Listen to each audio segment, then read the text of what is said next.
बहुत सूक्ष्म प्रसंग है अध्यात्म का। करदम जी महाराज भगवान कपिल देव जी के उपदेश से संन्यास मार्ग का आश्रय लेकर अवधूत कोटि से ब्रह्म में स्थित होकर के विचरण करने लगे।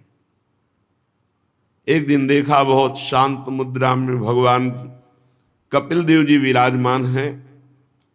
माता देहूती समीप जाकर के भगवान कपिल देव जी से प्रार्थना की, देहूती जी बोली, भगवान आप हमारे उद्धार के लिए पुत्र रूप में आए हैं, पर मैं जानती हूं आप कौन हैं। बस यही खास बात है, हम जानती हैं आप कौन हैं, ये पता होना चाहिए। गुरु प्रसाद से, संत संग से, शास्त्र स्वाध्याय से इतना तो पता होना चाहिए कि मेरे स्वामी कौन है और स्वामी का प्रताप क्या है, स्वभाव क्या है, महिमा क्या है, ऐश्वर्य क्या है। फिर पता चलता है इतना महान, वो इतना बड़ा प्रेमी है कि अपने प्रेमियों के चरण चापने में भी उसे संकोच नहीं होता, सारथी बनने में भी संकोच नहीं होता, लंगोटी धोने में भी संकोच नहीं होता। तब हृदय लुट जाता है, इतना महान और इतनी छोटी सेवा के लिए स्वयं भक्तों की परिचर्या करना। हे भूमन, ये दुष्ट इंद्रियां विषयों में भोगते भोगते इतना लंबा समय हो गया, ये उब ही नहीं रही। पर मैं उब गई हूं अब इंद्रियों को छूट देते देते।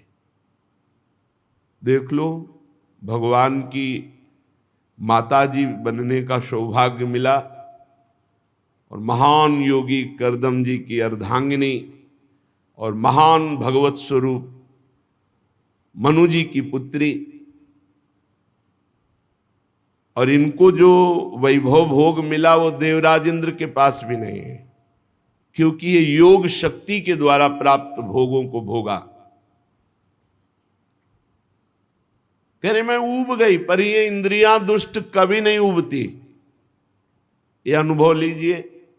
अब मोड़ना होगा इंद्रियों को, जबरदस्ती हटाना होगा। हमको जो मन सलाह देता है कि भोग लो, तुम्हारे अनुभव में आ जाएगा कि कैसा सुख है, फिर मन हटा लेंगे, फिर इंद्रियां हटा लेंगे। बहुत बेईमान है ये, इसकी ऐसी चाल में मत फंसना। कोई बात नहीं, भगवान तो मिल ही जाएंगे, कृपा सिंधु हैं। अब ये भोग सामने उपस्थित है, भोग लेते हैं। बहुत बुरा फंस जाओगे।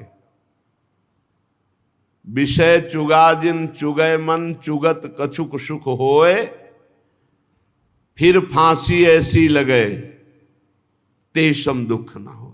मान लो, पक्षियों को दाना दिखाई देता है, जाल नहीं। ऐसे भोगी पुरुष को भोग सुख दिखाई देता है, उसका बंधन नहीं। महापुरुषों को बंधन दिखाई देता है, भोग सुख नहीं।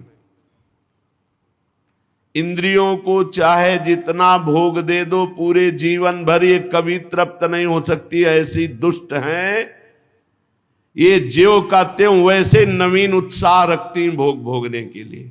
धिक्कार है। किसी का ज्ञान काम नहीं करता, भगवान की ऐसी बलवती माया है। वह एक बात काम करता है, शास्त्राज्ञा का कभी भी उल्लंघन जो नहीं करता वो कभी भी माया में नहीं फंसता। शास्त्र संत गुरुदेव की आज्ञा में जो रहता है वो कभी माया में नहीं फंसता। और जो अपने को ज्ञानी और समर्थ समझकर थोड़ा भी उल्लंघन करेगा, फौरन फंसा लेगी माया। एक शब्द भी गुरुदेव की आज्ञा का उल्लंघन हुआ तो उतना ही माया फंसा लेगी। एक शब्द भी शास्त्र की आज्ञा का उल्लंघन हुआ तो उतना ही फंस जाओगे। जिसको माया मुक्त होना है तो अक्षरशः शास्त्र आज्ञा का पालन करो, नहीं फंस जाओगे। इंद्रियां बड़ी बलवान हैं, प्रमथन स्वभाव की हैं, वैसे ही बलवान उनका नेता मिल गया मन। तो 5 ज्ञानेंद्रियां और मन, ये मनमानी करके जीव को बार बार त्रास दे रहे, बंधन में डाल रहे, बार बार आवागमन के चक्र में डाल देते। होश में उठो, सच्ची कह रहे हैं, अभी आप समझ नहीं पा रहे। बहुत दुष्ट है मन और इंद्रियां, इनके दुलार में फंस करके बहुत नीचा देखना पड़ता है और बहुत नीच गतियों को प्राप्त होना पड़ता है।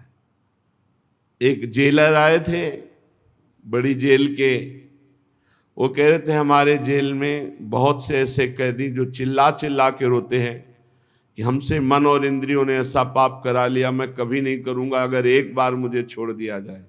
बोले हमारे अधिकार में तो है नहीं कि छोड़ दूं, सजा हो चुकी। तो बोले उनको कैसे समझाऊं जो रो रो के दिन व्यतीत करते हैं। विचार कीजिए, मन और इंद्रियों ने ऐसी गलती करवा, कोई मित्र नहीं, कोई प्यार करने वाला नहीं। अगर तुम्हें लगता है कि विश्व में हमें कोई प्यार करता है तो धोखा। आखिरी में देख लेना, शब्द है हमारा, हम रहे ना रहे, शब्द तो अविनाशी है, पकड़ लो। कोई किसी को प्यार नहीं करता। अगर आप ये मानते हैं कि मुझे वो प्यार करता है तो अपनी वासना की पूर्ति के लिए आपको प्यार करता है, नहीं धज्जियां उड़ा देगा, तुम्हारी धज्जियां उड़ा देगा, रोगे, पैर पकड़ोगे, फिर भी तुम्हें कोई क्षमा नहीं करेगा। इसलिए भूल से भी मन और इंद्रियों की प्रेरणा से ऐसा कार्य मत कर देना जिससे जिंदगी बर्बाद हो जाए। ये बर्बाद कर देती है जिंदगी, इंद्रिया, मन। बड़ी मीठी मुस्कान से, मधुरता पूर्वक, पूर्ण समर्पण, ऐसा लगेगा कि भगवान ने हमारी साधना का फल दिया है, ऐसे माया आती है। और फिर चरणों में झुका के, रौंद के, नष्ट करके, रुला के, बर्बाद करके फिर जाते कि देख शास्त्र और गुरु की आज्ञा का उल्लंघन का फल, अब तू पूरे जीवन बर्बाद होकर बैठ, किसी काम का नहीं रह गया, जा रहे हो। ये बात नोट कर लो। अगर तुम्हें जीवन में भगवत प्राप्ति करना तो भजन बने ना बने, माया का स्पर्श मत कर लेना। गुरु आज्ञा, शास्त्र आज्ञा का उल्लंघन नहीं करोगे, पड़े रहोगे तो भगवत प्राप्ति हो जाएगी। हमारी बात सुन लेना। क्यों? भरोसे में हो श्री जी के। ऐसे हो क्या? साधारण नहीं हो, तुम असाधारण हो चुके हो।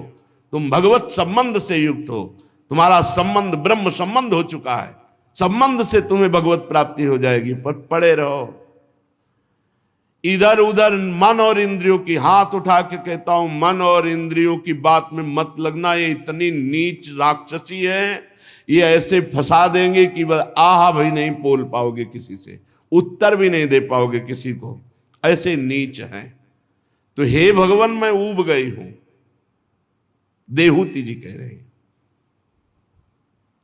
देखिए इंद्रियां कितनी बलवान है, आगे प्रसंग में आएगा। एक गंधर्व गंगा जी में अप्सराओं के साथ विहार कर रहा है, जल के लिए आदमी विविध प्रकार। जमदग्नि जी की अर्धांगिनी रेणुका जी, वो संध्या का जल लेने गई थी। उन्होंने गंधर्व को और अप्सराओं को केली करते देखा, अच्छा लगा। बस वह केली अच्छी लगी, केवल देखने में रुचिकर लगी, कोई पाप वासना नहीं हुई। बहुत महामहिम है, वो भी भगवान की माता जी हैं, भगवद अवतार, उनके गर्भ से प्रकट हो रहे हैं भगवान परशुराम। जमदग्नि जी को विलंब हो गया संध्या के लिए, तब उनको ध्यान आया, वो भागती हुई आई। कहा विलंब कैसे?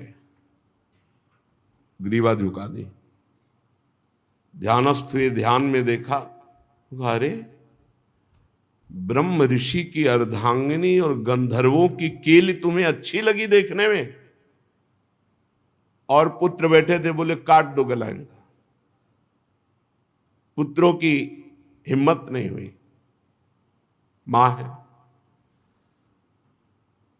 भगवान परशुराम जी समाधि से उत्थापन होकर बाह्य दशा को प्राप्त हुए, ऐसा लगा पिताजी याद कर रहे हैं।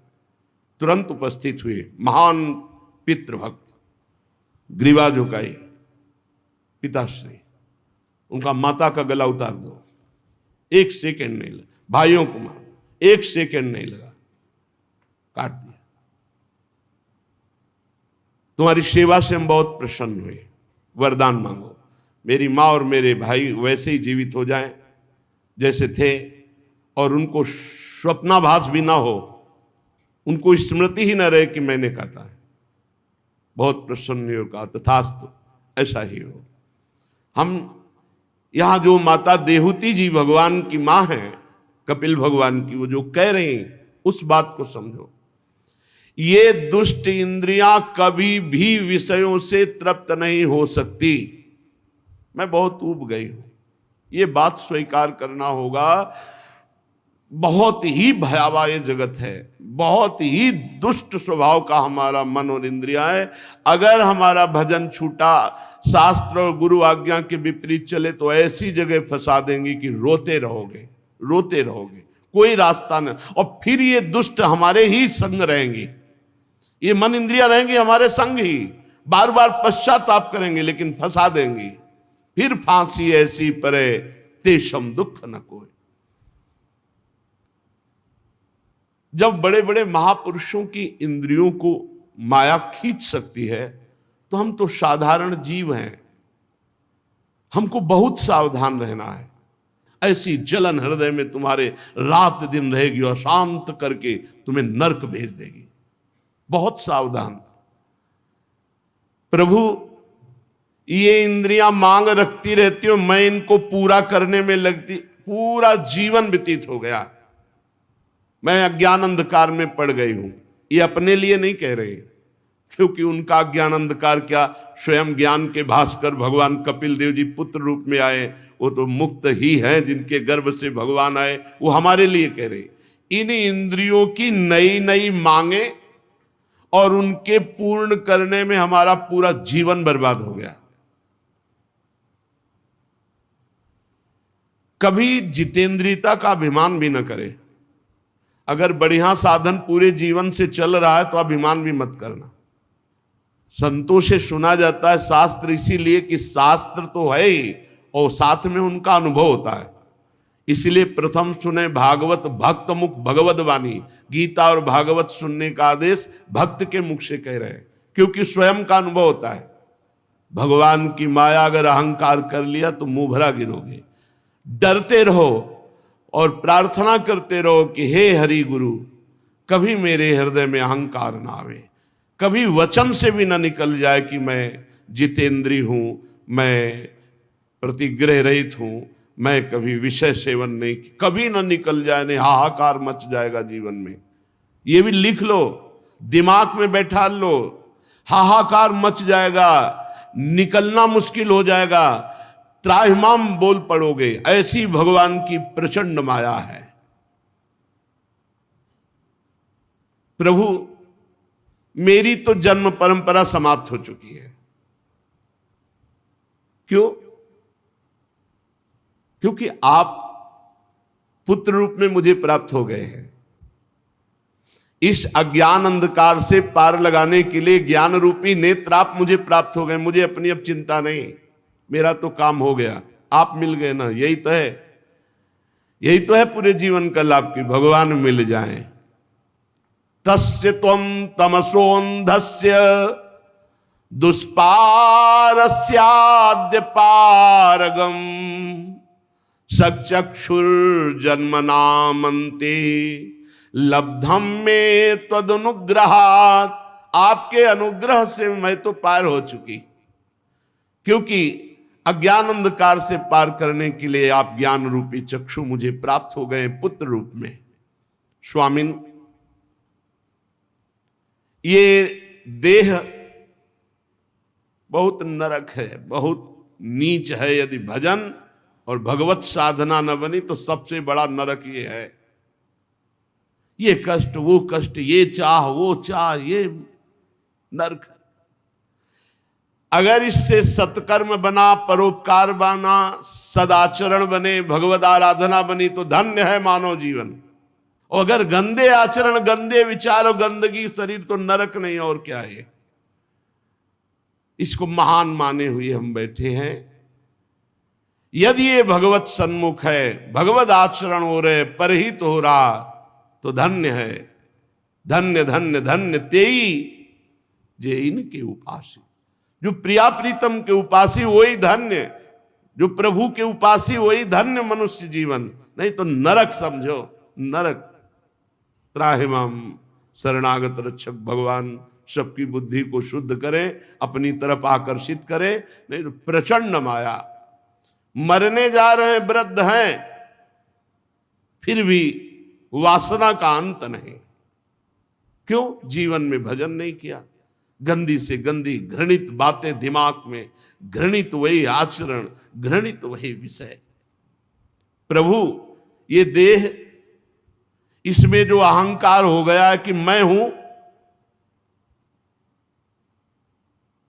बहुत ये दुर्गति कराने वाला है।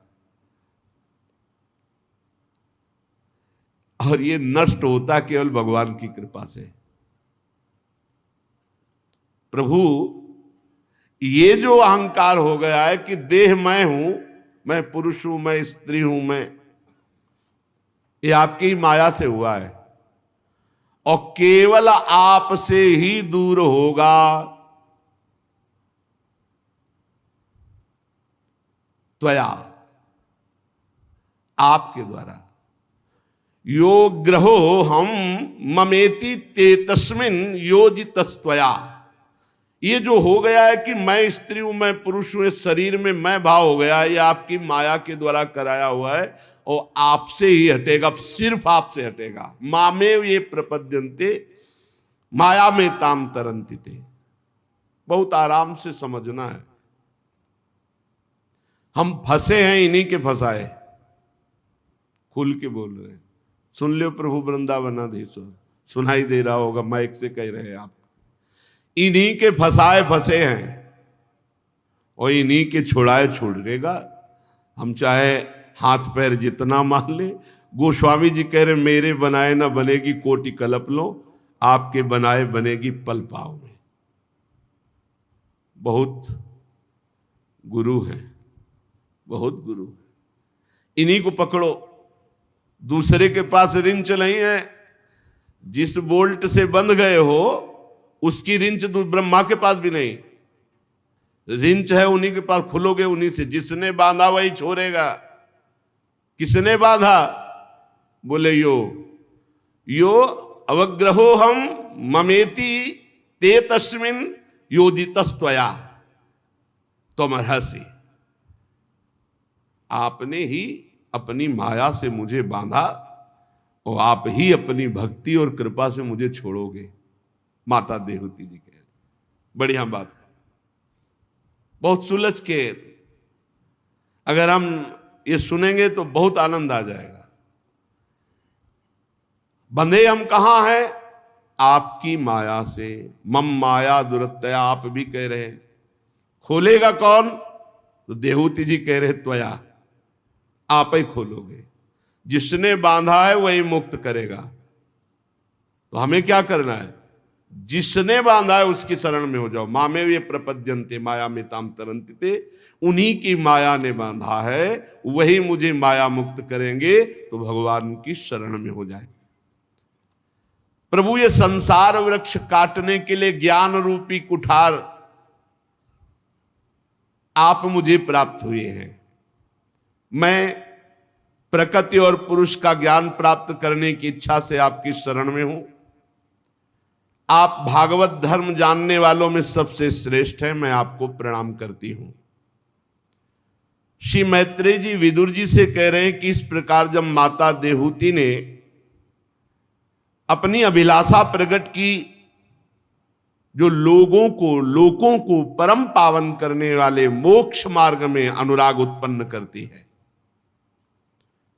भगवान कपिल देव जी ने बड़ी प्रशंसा की, प्रश्न की। और मृदु मुस्कान से युक्त होकर बोले, माताजी यह मेरा निश्चय है, चिंता शोक भय दुख विषाद जन्म मृत्यु, इससे मुक्त होने का एकमात्र उपाय अध्यात्म मार्ग है, दूसरा नहीं है। माताजी ये मेरा निश्चित मत है, आनंदित होने के लिए, परम सुखी होने के लिए, चिंता भय शोक जन्म मृत्यु मिटाने के लिए एकमात्र अध्यात्म मार्ग है, अध्यात्म मार्ग। इसी में आत्यंतिक सुख है। आत्यंतिक सुख कहते हैं जहां बिल्कुल दुख नहीं है,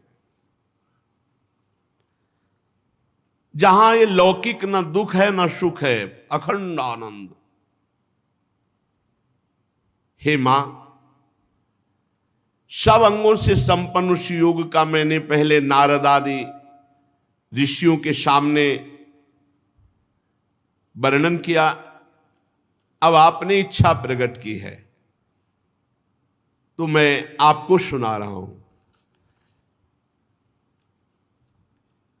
चेतः खलवश्य बंधाय मुक्तये चात्मनो मतम गुणेषु सक्तम बंधाय रतम वा पुंस्य मुक्तये।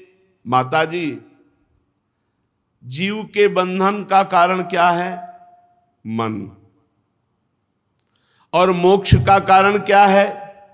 यही मन। बहुत ध्यान देने योग्य बात है। हमारे बंधन और मोक्ष का कारण क्या है? मन। तो दोनों बंधन और मोक्ष का कारण मन है, तो हम कैसे जाने कि कौन सा मन बंधन का कारण है, कौन सा मन मोक्ष का कारण है?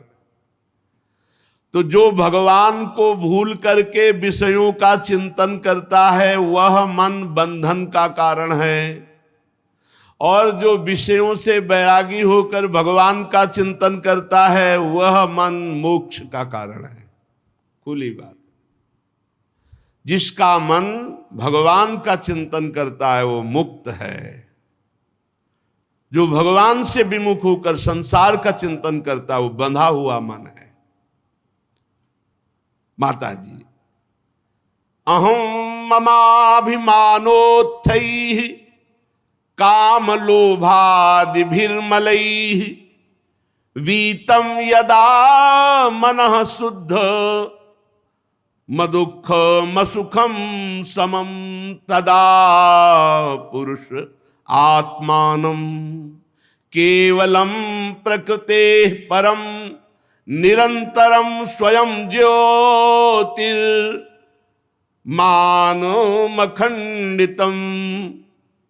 माताजी, ये जो मैं और ये मेरा, यही परमात्मा को ढकने वाला है। मैं और मेरा, जब तक ये मैं मेरा अर्पित नहीं होगा प्रभु में, तब तक काम नहीं बनेगा। मैं और मैं मेरेपन में कितने बड़े दोष हैं? बोले काम क्रोध लोभ अहंकार ईर्ष्या द्वेष, बहुत दोष ही दोष। किसमें? मैं और मेरे में। मैं स्त्री में, पुरुष में, विद्वान में, धनवान में, कुलवान, और ये मेरा ये मेरा ये मेरा। जब मन प्रभु में लग जाता है, निरंतर चिंतन, तो ये मैं मेरापन भूलने लगते हैं, विस्मरण होने लगता है। और जहां मैं मेरापन छूटा कि सारे विकार नष्ट हुए और वो स्वयं मुक्तता का अनुभव करने लगता है। वो सुख दुख से छूटकर सम अवस्था को प्राप्त हो जाता है। निरंतरम स्वयं ज्योति रणिमान मखंडितम। तेजो में अपने स्वरूप का अपने आप से उसको अनुभव होता है, अपने आप से किसका? जिसका मन निरंतर भगवान के चिंतन में लगा है। ज्ञान वैराग्य युक्तेन भक्ति युक्तेन चात्मना परिपश्यत्युदासीनम प्रकृतिम च हतौजसम। हे माता जी, जब कोई सत्संग के द्वारा, शास्त्र स्वाध्याय के द्वारा ये ज्ञान प्राप्त करता है कि जो मेरा मन व्यर्थ के भोगों की आकांक्षा करता है, व्यर्थ का चिंतन करता है, इसी को संभालने के लिए तो हमारा मानव जन्म हुआ है। और वो मन को संभालता है, अर्थात वैराग्यवान बनाता है। शास्त्र ज्ञान से वैराग्य और वैराग्य से फिर ज्ञान। जो ज्ञान अभी हुआ ये ब्रह्मबोध हुआ, या भक्ति युक्तेन चात्मना, दो बातें बताई। या तो शास्त्र ज्ञान प्राप्त हुआ, फिर भोगों से वैराग्य, और फिर स्वरूप बोध तो मुक्त हो गया, या सीधे तन मन प्राण सर्वस्व भगवान को समर्पित करके और भगवान का भजन करता हुआ। ये दोनों को यही अनुभव होता है कि ये माया शक्तिहीन है। जो भजनानंदी है उसके आगे कोई माया का पावर नहीं। जो बोध संपन्न महापुरुष, वहां माया है ही नहीं। लेकिन हम लोग जो बीच वाले हैं, न ज्यादा अज्ञानी और न ज्यादा ज्ञानी हैं, इन्हीं को थप्पड़ लग रहे हैं माया के। जैसे अभी एक दिन सत्संग में सुना था कि दो ही सुखी है, या तो एकदम जिसका फेल हो चुका है दिमाग, पागल, और या जो एकदम बोध संपन्न है। वो बीच के जितने सब पिस रहे हैं, थोड़ा ज्ञान, थोड़ा आकर्षण माया का। जो भगवत प्राप्ति के निमित्त भक्ति करता है, भक्ति युक्तेन चात्मना, तो क्या और कारणों के लिए भी भक्ति होती है क्या? हाँ, जैसे माला चलाया जाता है तो एक भजन के लिए भी माला चलाया जाता है, और एक दूसरे के नाश के लिए भी चलाया जाता है। मारण, मोहन, वशीकरण, उच्चाटन, बहुत तरह की भजन वृत्तियां हैं। हाँ, ऐसी वृत्तियां हैं। भजन का बड़ा प्रभाव है। अगर तामसिक मंत्रों का प्रयोग कर दे तो मतलब तत्काल मृत्यु हो जाए, अकाल मृत्यु हो जाए। मंत्र बल, अब पर अपना जीवन बर्बाद कर दिया ना, किसी का अहित कर दिया मंत्र बल से। जैसे यज्ञ होती भगवान नारायण की प्रसन्नता के लिए, लेकिन अविचार भी तो यज्ञ का होता है, दूसरों के नाश के लिए। जैसे सुदक्षिण कर रहा था काशी में बैठा हुआ द्वारिकाधीश के लिए, बहुत ऐसे हैं। जो भक्ति केवल भगवत प्राप्ति के लिए होती है, उसी का यहां भाव वर्णन कर रहे हैं कि या तो ज्ञान और ज्ञान से वैराग्य और वैराग्य से बोध, और या फिर सर्वात्म भाव से भगवान में समर्पित होकर श्री हरि की प्राप्ति के लिए भक्ति। भजन केवल भगवत प्राप्ति के लिए, ना संकट निवृत्ति के लिए, ना अर्थ प्राप्ति के लिए, ना किसी को दुख देने के लिए। ये बड़े बड़े साधकों में चूक हो जाती कि अपने भजन का प्रयोग दूसरे के अनिष्ट करने में कर देते। जैसे हमारे मन के प्रतिकूल आप चले तो जबान से तो नहीं बोले, बहुत संभाल लिए, शरीर से भी आपको पीड़ा नहीं पहुंचाई, लेकिन भजन करते हो मन से सोच, हो गया प्रयोग, हो गया। क्योंकि पावर है, भजन है। वो भजन जाकर के उसे नष्ट करेगा, उसको पीड़ा पहुंचाएगा, उसको बाधा पहुंचा देगा, क्योंकि भजन बल है। क्या भजन बल का प्रयोग जो आपने किया तो उससे वो सुधर जाएगा क्या? उसको दंड भले दे दिया तुमने, लेकिन तुम्हारा पतन हो गया ना। अब आगे भजन में रुचि होगी और भजन का दुरुपयोग किया, इसलिए इस कर्म का फल तुम्हें मिलेगा। भजन का दुरुपयोग किया, इस कर्म का फल तुम्हें मिलेगा। अशांति, बंधन, बहुत संभल कर। इसलिए मन से भी किसी का मंगल न चाहे। प्रभु चाहे कृपा करे, चाहे शासन करे हमारे ऊपर या आपके ऊपर, हमारा अधिकार नहीं, हम दास हैं। हमारा अधिकार आप पर कृपा करना नहीं और दंड देना नहीं, हमारे स्वामी के। हम तो बिके हुए दास हैं। स्वामी चाहे अनुग्रह करे या चाहे निग्रह करे, दंड दे या कृपा करे, स्वामी अपने मंत्र बल से नहीं। इसीलिए आप देखो ब्रजमंडल के जितने सिद्ध महापुरुष मिलेंगे सब बड़े दैन्य मिलेंगे। नीच से नीच पुरुष अपमान कर दे, मुस्कुरा के सह जाएंगे। कभी दंड देने की भावना, कभी शासन, कभी चमत्कार। देखो उस महात्मा को सताया, उसका नाश होगा, ऐसा नहीं होगा। हो सकता है उसका और मंगल होना शुरू हो जाए। यही तो हमारे प्रेमी जनों करत जे अनसहन निंदक तीनों पे अनुग्रह कियो। भक्ति का प्रयोग केवल श्री भगवान के लिए हो, अन्य के लिए ना हो।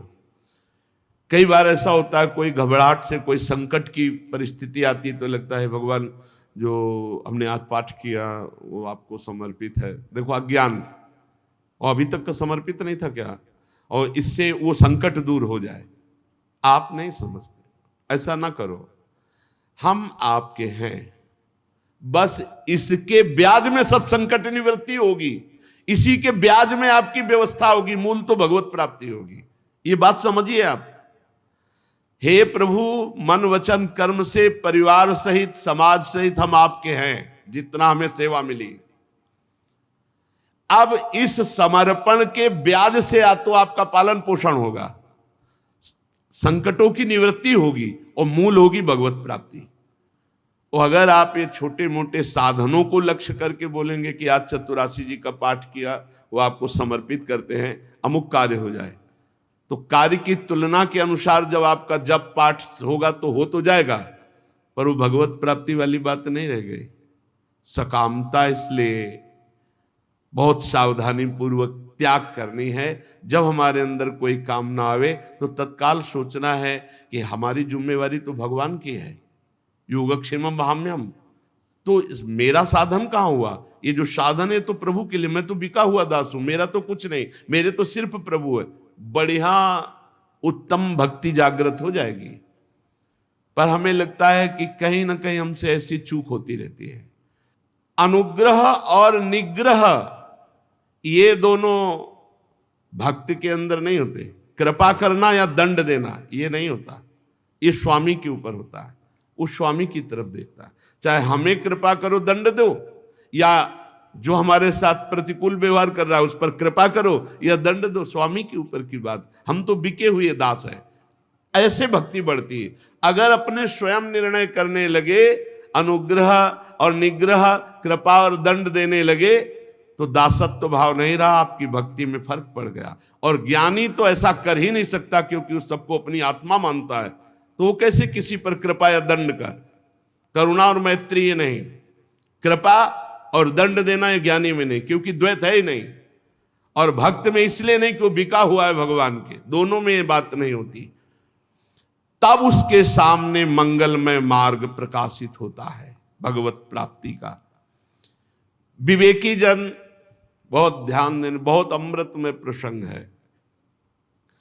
विवेकी जन, महापुरुष जन कहते हैं कि संग या आसक्ति यही दुर्गति प्रदान करती है।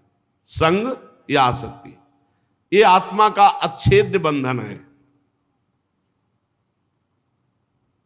बहुत सूक्ष्म विषय है ये, साधारण लोग साधारण भाव में ना ले जाएं। पूरा जीवन जब व्यतीत होता है वैराग्य से, फिर कोई थोड़ा भी प्यार करता है तो चिंगारी की तरह कहीं ना कहीं कुछ बकाया रहता है। लगता है मेरा कोई है। बस समझ लीजिए कि ये वो है जो पूरे जीवन के परिणाम में गुणा लगा देने वाला है। बहुत समझ लेना, अगर समझ पाओ ना समझ पाओ तो भगवान कृपा करेंगे, आगे समझा देंगे।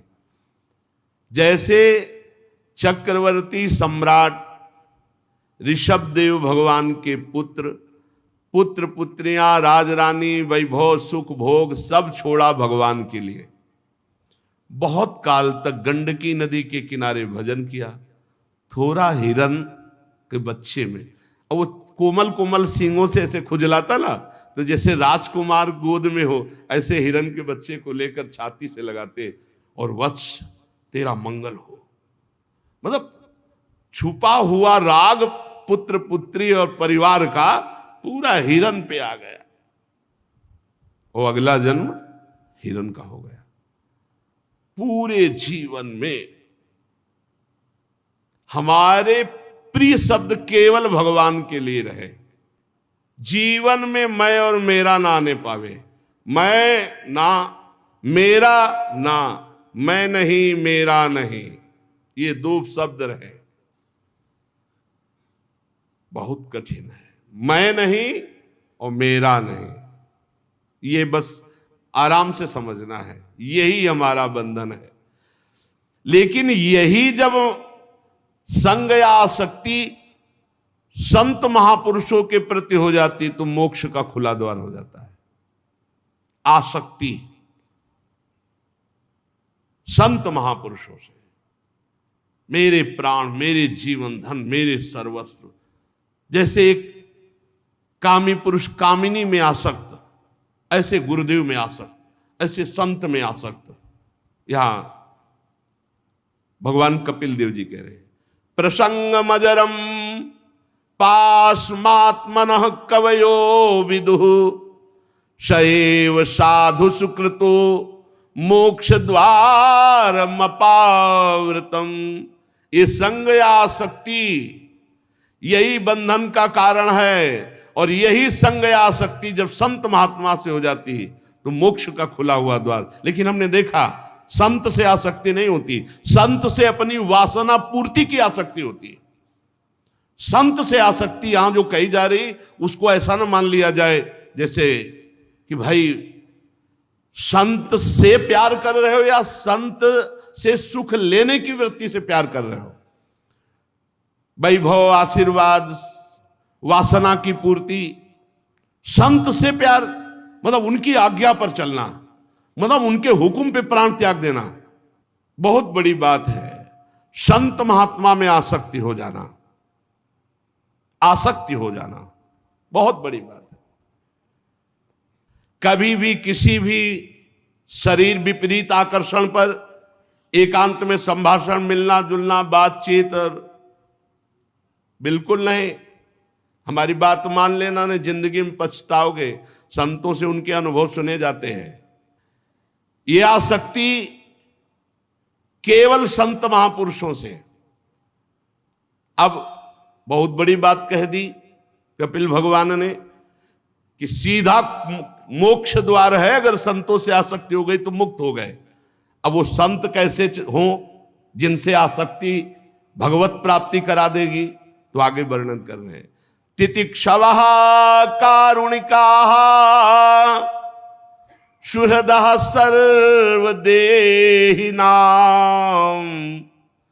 अजात शत्रवः शान्ताः साधवः साधु भूषणाः मयि अनन्येन भावेन भक्तिं कुर्वन्ति ये दृढ़ां मत्कृते त्यक्त कर्माणस् त्यक्त स्वजन बांधवाः मदाश्रयाः कथामृष्टाः शृण्वन्ति कथयन्ति च तपन्ति विविधास्तापा नैतान् मदगत चेतसः त एते साधवः साध्वी सर्वसंग विवर्जिताः संगस्ते स्वथ ते प्रार्थ्यः संग दोष हराहिते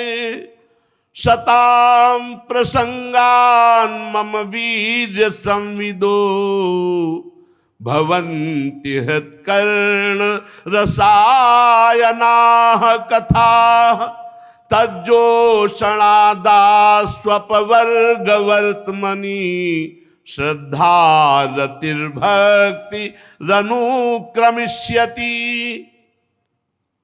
पहला लक्षण जो सहनशील हैं साधवा, कैसे बोले तितिक्षवा, जो बहुत सहनशील हैं। संत की पहचान जिनकी आसक्ति मात्र से भगवत प्राप्ति हो जाएगी, जो सहनशील हैं। कई संतों को देखा, उस दिन तो बार बार प्रणाम मन कर रहा था। संत थे तो अरुण भगवा वस्त्र धारण किए, सब्जी मंडी में सब्जी मांग रहे थे। तो एक आदमी रजोगुणी वेश, पैंट शर्ट से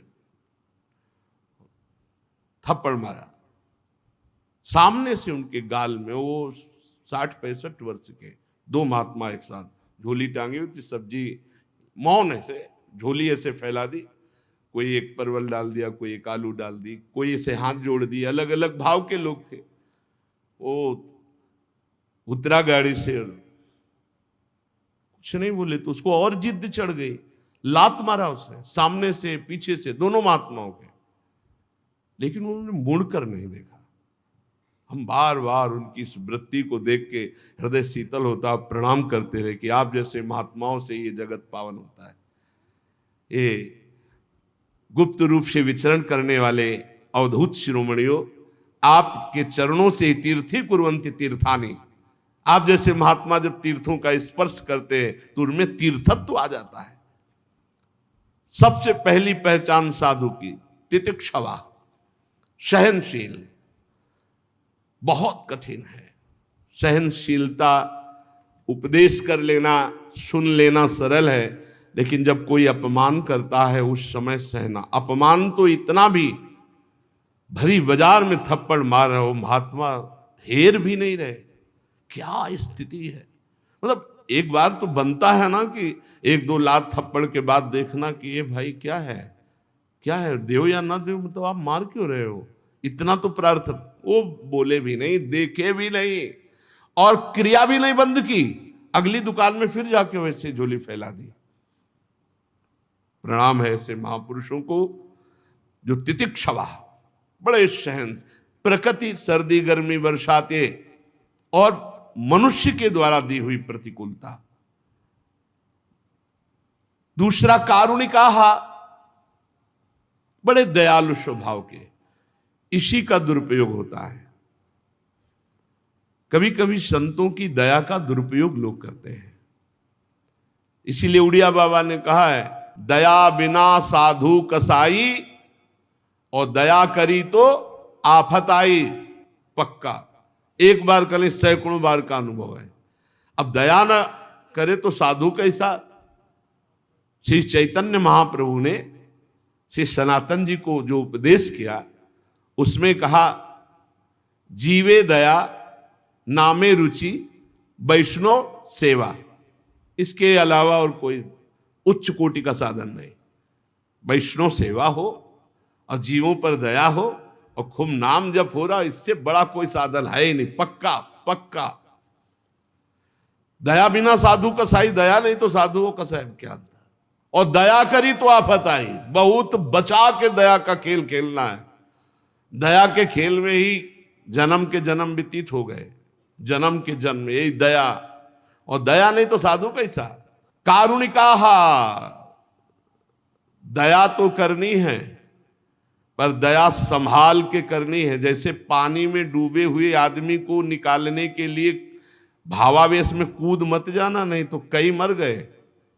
एक परिकर में 8 नौजवान स्नान कर रहे थे और एक का पैर फिसला, तो बचाने के लिए क्रम बाई क्रम 8 कूदे। वो 8 को एक जैसे 2 डूब रहे, तीसरा उनको बचाने, वो चौथा तो 8 मंडली सहित डूब गए, क्योंकि एक दूसरे श्वास लेने के लिए दबाते हुए 8 क्रम बाई क्रम हुए। निकालने वाला इतना प्रवीण होना चाहिए कि सहारा दिया जाता है। नाम वाणी लीला धाम, इसका सहारा दिया जाता है और दूर आ जाता है। पर दूर रह करके वो सहारा पकड़ नहीं पाता है, तो लगता है थोड़ा जैसे जमीन पे गिरा हुआ हो तो उसे वैसे ही झुक के गिर के उठाया जाता है। तो गिरने वाला ये ना समझे कि ये गिरा है, नहीं, वो तुम्हारे उठाने के लिए झुका है। लेकिन भ्रम ये हो जाता है कि ये मेरी क्वालिटी का क्योंकि गिरा है, बस वही चूक हो जाती है। साधु को साधु ना समझ करके अपने समान समझ लिया जाता है, तो उनकी दया का दुरुपयोग होता है। कारुणिकाहा, दया तो करनी पर बहुत संभाल के करनी है। ये जीवन भर ध्यान रखो, तुम्हारी भाव में कभी मृदुता ना आने पावे। भाव में थोड़ी सिकुड़न बनी रहनी चाहिए। जब किसी से बात करो उसको लगना चाहिए ये ज्यादा बात करोगे तो गुस्सा ही आने वाली है, बच जाओगे। हम जो आपको बता रहे, वाणी जी जो कह रही वो सिद्धों की बात कह रही, साधकों की नहीं। साधकों को हंस बोले बहुमान दे में नहीं आना। करुणा तब स्थिति जब भगवान तुम्हारे नेत्रों में सामने दिखाई दे रहे हो तब हमें लगता, नहीं तो तब तक चुपचाप साधन में लगो, ज्यादा दया वाले मार्ग में ना जाओ, नहीं तो बहुत ही गड़बड़ हो जाता है। बहुत विचित्र दया है। इस दया रूपी फांसी से भी बचो। यद्यपि ये साधु का सद्गुण है, साधु का स्वभाव है, साधक का स्वभाव है दया करना, पर फंसा भी देता है। बहुत बचा के, बहुत बचा के। तो कह रहे हैं कि संत जिनसे हमारी आसक्ति मात्र से भगवत प्राप्ति हो जाएगी, वो तितिक्षवः और कारुणिकाः, दयावान हो। सुहृदा सर्वदेहि नाम, उनका किसी से अपना परायापन नहीं होता, सबके प्रति प्यार होता है। पर जो जितना समर्पित होता है वो उसी प्यार को समझ पाता है। जैसे भगवान कह रहे हैं सब मम प्रिय, सब मम उपजाए, सब मेरे प्रिय, सब मेरे उपजाए हुए, सब पर मोर बराबर दया। पर जो भगवान का भजन करते हैं, आश्रित है, वही उनकी कृपा और दया को समझ पाते हैं। ऐसे ही भगवान के जो प्रेमी संत जन होते हैं अहेतुकी दयालु होते हैं, पर जो उनकी आज्ञा का पालन करता है, उनके अनुसार चलता है, वही उनकी कृपा और दया का भाजन बनता है। अजात शत्रवः, भगवत प्रेमी महात्माओं का कोई शत्रु नहीं होता। एक बार ढूंढी घाट है, वहां के महाराज जी श्री स्वामी आत्मा प्रकाश जी महाराज, हनुमान जी का ऐसा वैभव है, मतलब विशाल हनुमान जी और विशाल मुकुट, विशाल छत्र और सब स्वर्ण की। तो वहां के आसपास के गांव के ही 5-7 लोग रात्रि में अजात शत्रवा की बात बता रहे, चोरी करने आए। तो हनुमान जी के मंदिर को पीछे से काट लिया, और वो जो स्वर्ण के छत्र और ये सब उठा लिए। अब उठा तो लिए, पर किसी की चाल नहीं, चल नहीं सकता कोई। अब न रख सकते हो ना कुछ। सिद्ध महापुरुष सिद्ध हनुमान जी वैसे लिए खड़े रहे।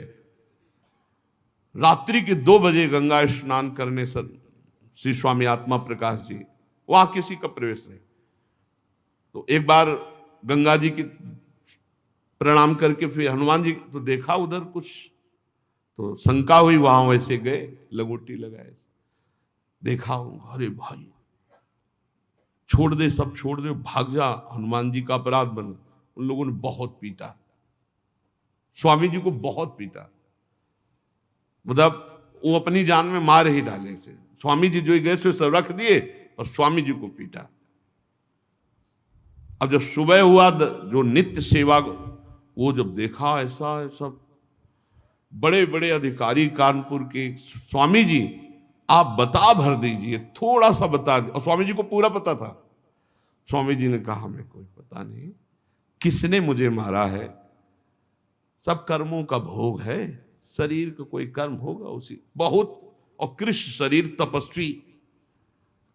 अजात शत्रवः, भगवान के प्रेमी जन, भगवान के संत जन कभी किसी को अपना शत्रु नहीं मानते कि वो तप बल के द्वारा या किसी समाज बल के द्वारा या पदाधिकारी बल के द्वारा उसको दंड दिलवा दे। जिनका शत्रु हुआ ही नहीं सृष्टि में, उसे अजात शत्रु कहते हैं। अपने यहां सेवक वाणी में लिखा है, हरिवंश नाम लीन जे अजात शत्रु ते सदा। जो नाम में निरंतर लीन है उनके हृदय में शत्रुता रहती ही नहीं। पूरे विश्व में उनका कोई दुश्मन नहीं होता, भले उनसे कोई दुश्मनी माने, नहीं होता। अजात शत्रवः। और शांताः, सबसे पहला भाव है अपने यहां शांत भाव, शांत, दास्य, सख्य, वात्सल्य, गोपी भाव, सहचरी भाव, शांत भाव। शांत वही है जो हर स्थिति में शांत रहे। द्वंद्वों में समता ही शांति है। सेवक जी महाराज सेवक वाणी में, शत्रु मित्र सम जानी, मान मान अपमान सम, दुख सुख लाभ न हानि, यह है शांत भाव। शत्रु मित्र में समान भाव, मान अपमान में, निंदा स्तुति में, लाभ हानि में, सुख दुख में शांत, किसी भी स्थिति में अशांति नहीं, शांत किसी भी स्थिति में। बड़ा कठिन बात है, कह तो गए निंदा स्तुति में कुछ नहीं। सामने से जब कोई गाली देता है ना और निंदा करता है ना, फिर हृदय में बिल्कुल कुछ नहीं होना चाहिए। जैसे हमारे सामने कोई दूसरी भाषा में हमें गाली दे तो हमें कुछ नहीं होगा, क्योंकि हम समझते नहीं क्या बोल रहा है। जब हमारी भाषा में हमको गाली दे और हम समझते हुए भी हमारे हृदय में कोई परिवर्तन न हो, कोई क्षोभ न हो, कोई स्थिति न भी, बड़ा कठिन बात है। ये तभी हो सकता है जब भगवान की कृपा प्रसाद से द्वैत भाव मिट गया है, सब में ब्रह्म भाव भगवत भाव, तभी शांत भाव की स्थिति होती है। तो भगवान के जो प्रेमी संतजन वो शांता, और कह रहे हैं कि साधवा साधुभूषणा, साधु का एक स्वभाव होता है जो बहुत सरल होता, छल कपट नहीं होता। पर छल कपटी लोग उनके स्वभाव को कपट ही समझेंगे। उनका सरल स्वभाव, न मन कुटिलाई, कुटिलता नहीं होती, सरल स्वभाव होता है। साधवा साधुभूषणा, सरल स्वभाव और दूसरों का सम्मान करना, ये संतों में स्वाभाविक स्थिति होती है। सहनशील, दयालु, समस्त देहधारियों के अकारण हितैषी, किसी के प्रति शत्रुभाव न रहना, शांत स्वभाव, सरल स्वभाव, दूसरों का सम्मान देने का स्वभाव। और खास बात, मयि अनन्य भावेन भक्तिम कुर्वन्ति ये दृणाम, जो मेरे में अनन्य होते हैं, स्वप्न में भी किसी और की आशा नहीं, एकमात्र प्रभु की। प्रभु से एक प्रार्थना किया जाए नित्य तो बहुत जल्दी लाभ मिलेगा।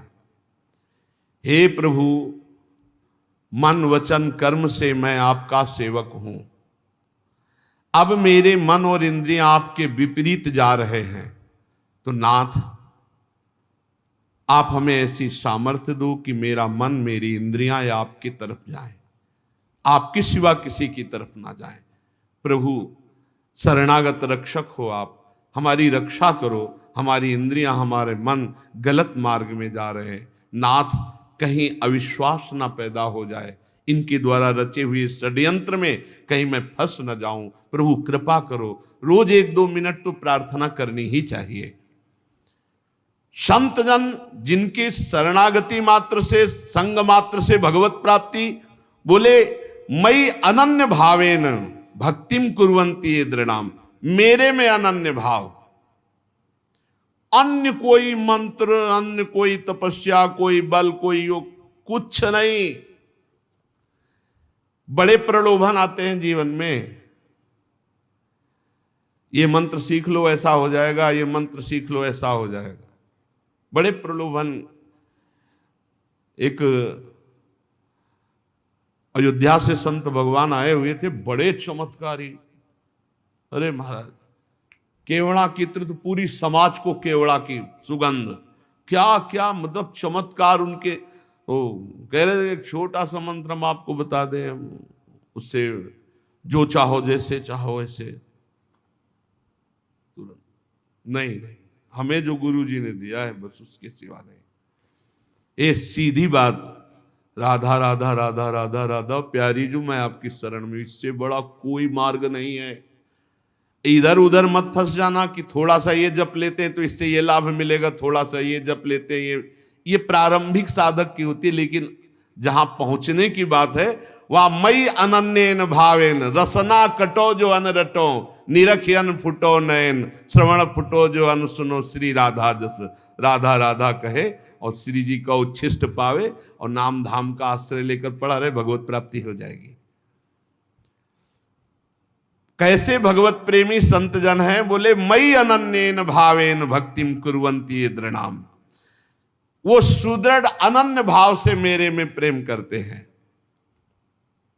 बड़ा चमत्कार है। एक बार श्री ज्ञानदेव जी और श्री नामदेव जी ब्रज भ्रमण के लिए आए हुए थे, तो प्यास लगी। तो ज्ञानदेव जी तो महान योगी, सूक्ष्म रूप धारण किया और कुएं में जाके पानी पी के आ गए। नामदेव जी से कहा कि आप भी? तो उनका, अब हमको तो ये सब योग आता नहीं है। विठ्ठल विठ्ठल विठ्ठल। जैसे ही विठ्ठल विठ्ठल कहना शुरू किया, कुआं का पानी उठा और सामने से प्रवाहित हो गया। ऐसे कर तुम अकर तुम अन्यथा कर तुम, भगवान के नाम में अपार सामर्थ्य है। बस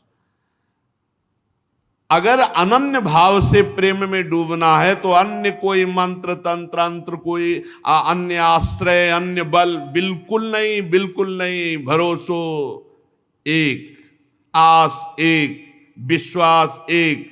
बहुत बढ़िया, बहुत शांति, बहुत जल्दी आनंद प्राप्त हो जाएगा। और मत कृते त्यक्त कर्माणस त्यक्त स्वजन बांधवाहा। बहुत सुंदर बात। मेरे लिए सारे कर्म त्याग। कर्म त्याग का मतलब होता है कर्म समर्पण। कोई एक क्षण भी बिना कर्म किए नहीं रह सकता। तो कर्म त्याग का मतलब कर्म ना करना नहीं, कर्म को करके भगवान को समर्पित करना, भगवान के लिए कर्म करना। ये तो सर्वाणि कर्माणि मयि सन्न्यस्य मत्पराः, मेरे लिए सर्व कर्म। तो कह रहे मत कृते त्यक्त कर्माणस, मेरे लिए सारे कर्म का त्याग, अर्थात मेरे को समर्पण। और त्यक्त स्वजन बांधवाहा, अपने पारिवारिक जनों से बिल्कुल राग रहित होना। सबकी ममता ताग बटोरी, मम पद मनहि बांध बर डोरी। जो अपने सगे संबंधी, रिश्ते नाते, परिवार मेरे लिए त्याग कर देते हैं। पक्की बात। ये संत संग से पता नहीं चलता, धीरे धीरे ऊंचाई बढ़ जाती है। त्यक्त स्वजन बांधवा, सगे संबंधी, रिश्ते नाते जब भगवान के लिए हम समर्पित कर दिए, भगवान कह रहे हैं मत कृते, मेरे लिए, त्यक्त स्वजन बांधवा, प्रभु के लिए सब कुछ समर्पित है। बहुत कठिन है, बहुत कठिन। रसिक अनन्य माल में जो भक्तों के चरित्र है बहुत कठिन है। त्यक्त स्वजन बांधवा, मेरा अस्तित्व ही नहीं है। बहुत जोर का भक्तों में जो समर्पण पाया जाता है, बहुत जोर का पाया जाता है। त्यक्त स्वजन बांधवा बहुत कठिन है, बहुत कठिन है। ये अंदर की बात है। इसीलिए भगवान ने गोपी जनों से कहा, जो सगे संबंधियों की बेड़ियों को बड़े बड़े योगी यति नहीं तोड़ पाते, मेरे लिए तुमने उनका त्याग किया, मैं तुम्हारा ऋणी हूं। श्री भगवान गोपी जनों से कहते हैं, आई ब्रजनारी सुनत बंसीरो, गृहपति बंधु बिसारे, दर्शन मदन गोपाल मनोहर, मनसिज ताप निवारे। और मदाश्रयाहा, वो केवल मेरे आश्रित रहते हैं, किसी और का आश्रय नहीं। प्रायः जब कोई पदाधिकारी या बड़े जन आते हैं ना, तो एक कार्ड निकालते हैं और ऐसे देते हैं। ये लोग पूछते क्या है? बोले कभी जरूरत या कभी कुछ भी आपके हम काम आवे तो होता डाल लो अपनी जेब में, डाल, निकलो बाहर निकलो, चलो। मदाश्रयाहा। एक बार सदगुरुदेव भगवान से किल जी लिया रहे थे, छोटी कुटिया मोहनलाडली कुंज में जब रहते थे, तो कहा नंबर लिख के दिया। तो कहा महाराज जी, महाराज जी का ये क्या भैया? बोले नंबर है। तो बोले क्या करेंगे? बोले कभी जरूरत हो तो फोन लगा देना। बोले हाँ, अभी तक जरूरतें आपसे ही पूरी होती। ले हमसे कहा इसको कभी घुसने मत देना कहा इसको कभी घुसने मत देना यार। मदाश्रया, भगवदाश्रित, अन्य आश्रय नहीं। ये उन संतों के जिनके संग मात्र से भगवत प्राप्ति हो जाएगी। मदाश्रया।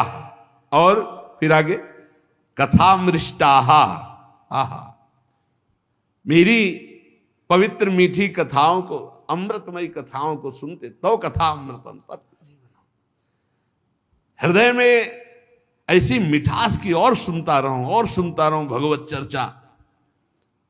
कथामृष्टा श्रृण्वन्ति, और फिर कथयन्ति च, भगवान की चर्चा करने में एक विशेष जोश आवेश होना चाहिए। चर्चा करते जा रहे तो चर्चा करते, ऐसे देखिए संतजन कि जब चर्चा करना शुरू हो गए तो न समय का ध्यान है न स्थान का ध्यान है। महाराज जी, अच्छा, तो फिर आगे फिर शुरू हो गए, 3-4 बार प्रार्थना करने, अच्छा नहीं तो भगवत आवेश, भगवत चर्चा व्यसन, भगवत चर्चा का व्यसन। कथामृष्टा श्रृण्वन्ति कथयन्ति च, मेरी कथा श्रवण में और कथन में उनका बड़ा अनुराग होता है संत जनों का। और तपंती विविधास्तापा नैतान मदगत चेतसा, विविध प्रकार के ताप वो मेरे लिए सहते हैं, सर्दी गर्मी भूख प्यास मान अपमान निंदा स्तुति सब मेरे लिए वो सहते हैं। एक संत भगवान को देखा, वो केवल एक बोरा लिए रहते थे ऐसे, और यहां से ऐसे कांच लगाए गमछा पहने रहते थे, बिल्कुल ऐसा लगता था कोई कबाड़ मिलने वाले हैं, बोला रखते ही बोरा इसी थे, और बड़े उच्च कोटि के संत। कई दिन उन पर जब नजर हुई तो उनकी जो वृत्ति देखी तो लगा कि वृत्ति तो भगवदाकार है। तो एक दिन ये जो बर्फ फैक्ट्री के सामने बट वृक्ष है उसके आगे वो ऐसे फुटपाथ में बैठे थे, तो रात्रि में जब भिक्षा मांग कर पाके लौटते थे तब कहीं कोई न कोई महापुरुष मिलते थे। बैठ गए उनके नजदीक तो बोरा उठाया चल दिया। हमको सुनो सुनो महाराज, थोड़ी देर तो बैठ लो, आप जैसे गुरुजनों संतजनों की कृपा से ही अपने लोग चल पाएंगे, वो आप उठाए बोरा चल दिए महाराज। फिर आगे बढ़े उनके, फिर वो एकांत में जब देखा तो क्या है, कुछ नहीं, बस आपके पास बैठना है, बैठ गए। तुमका ऐसी स्थिति आपको कहां से प्राप्त हुई? उनका श्रीमद् भगवद गीता जी से। आप भिक्षा, बोले अयाचक वृत्ति जो मिल जाए। बोरा में क्या लिए? कुछ नहीं ऐसे टांगे। तो कहा ये क्यों टांगे हो? बोले ये सब रक्षा के लिए है। उनको बोरा क्या रक्षा करता है? बोले लोगों के दिमाग में तो आता है ना कि पागल है, ये तो कबाड़ बटोरता है। एक दिन उनको देखा और पड़े सोच ही सोच, बड़ा कष्ट। जो ही नजदीक गए तो उन्होंने रोक दिया। हम कहा कोई औषधि? बिल्कुल नहीं। और दूसरे दिन वहां से अंतर ध्यान गायब हो गए। बड़े सहनशील और केवल भगवद आश्रित कई ऐसे महात्माओं के दर्शन हुए। एक महात्मा को देखा, गोरे दाऊ जी हैं, उनके सामने वो लौटते रहते थे, सबकी दंडवत ऐसे लौटते रहते। रात्रि के जब आए तो वर्षा हो रही थी, पेड़ के नीचे भीगे ऐसे खड़े, बस ओठ चल रहे थे। महाराज जी उस समय मदन टेर में रहते हैं, आप कुटिया चलेंगे, वहां थोड़ा कुछ भोग रखा है, आप ले लीजिए।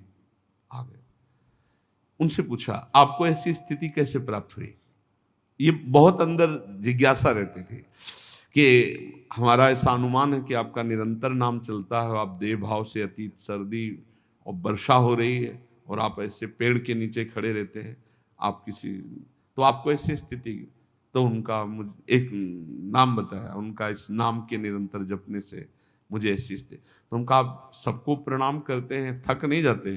बोले नहीं, जिसको प्यार करता हूँ भगवान सब में दिखाई देते, तो मुझे हर दंडवत में और बल मिलता है, और बल मिलता है। बड़े सुंदर सुंदर वृंदावन धाम है ना, एक से एक दिव्य संतों के दर्शन होते हैं।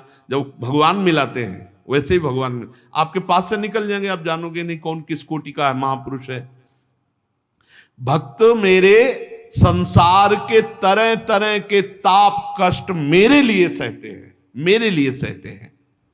साध्वी ताएते साधवा साध्वी सर्वसंग विवर्जिता, ऐसे ऐसे मेरे जो भक्त हैं सर्वसंग परित्यागी, वो महापुरुष होते हैं। तुम्हें ऐसे ही संतों के संग करने का भाव रखना चाहिए, क्योंकि उनके संग से सब दोषों का नाश हो जाता है। कभी कभी ऐसा होता है कि तुम्हारे किसी महान दोष को नष्ट करने के लिए वो दोष की लीला करते हैं, लाओ ये खाया जाए, ये खाया जाए, और इतना आपको उस बात से घृणा हो जाएगी, वो ऐसे ढंग से अपनी वस्तु देते हैं कि समझ में नहीं आता। बोले ऐसे ऐसे सर्वसंग परित्यागी महापुरुष होते हैं जो आसक्ति से उत्पन्न होने वाले सारे दोषों का ही हरण कर लेते हैं। सत्पुरुषों के समागम में सताम प्रसंगान मम वीर संविदो भवंति हृत्कर्ण रसायना कथा। जहां मेरे भक्तजन होते वहां स्वाभाविक ही होता ही रहता है भगवत चर्चा। मेरे पराक्रमों का यथार्थ ज्ञान कराने वाली, हृदय और कान को प्रिय लगने वाली मेरी चर्चाएं होती रहती हैं। भगवान चर्चा में बड़ी सामर्थ्य है। रत्नावती जी और कोई साधन नहीं की, केवल दासी चरण चापते हुए जब भगवत चर्चा करने लगी, उसी के प्रभाव से श्री नाभा जी ने भक्त भूप रत्नावती कहा है। भक्तों की राजा रत्नावती, केवल लीला श्रवण मात्र से इतनी ऊंची महान भक्ति।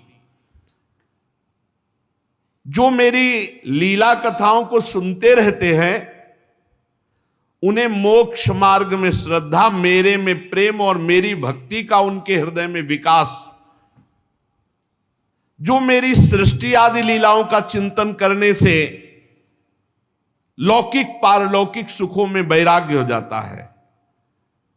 जब ये सोचे कि सबको मरना है और प्रलय होगी, सब नाश ही होना है, तो लगता है जल्दी करो भगवत प्राप्ति कर लो। और जब ये बात भूल जाते हैं मरना, तो लगता है ये भी भोग भोग लो, ये भी भोग भोग लो। भगवान कह रहे मेरी सृष्टि आदि लीलाओं का चिंतन करने से लोक परलोक के भोगों से वैराग होता है कि सब जलेगा। जब भगवान संकर्षण के मुख से विषैली अग्नि निकलेगी और 12 सूर्य, तो आग ही लग जाएगी, 100 वर्ष तक सब भस्म होगा, या उसके पहले ही भगवत प्राप्ति कर लो। मतलब भयंकर कलयुग आगे और आएगा, फिर और बड़ा अत्याचार, उसके पहले भगवत प्राप्ति कर लो। एक परार्ध बीत गया है, दूसरा परार्ध चल रहा है, महाप्रलय। जब ये परार्ध पूरा हो जाएगा तो महाप्रलय होगी।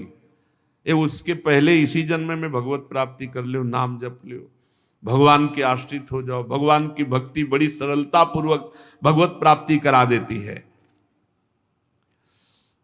इस प्रकार प्रकृति के गुणों से उत्पन्न हुए शब्दादि विषयों का त्याग करने से, वैराग्य युक्त ज्ञान से, योग से, मेरे प्रति की हुई सुदृढ़ भक्ति से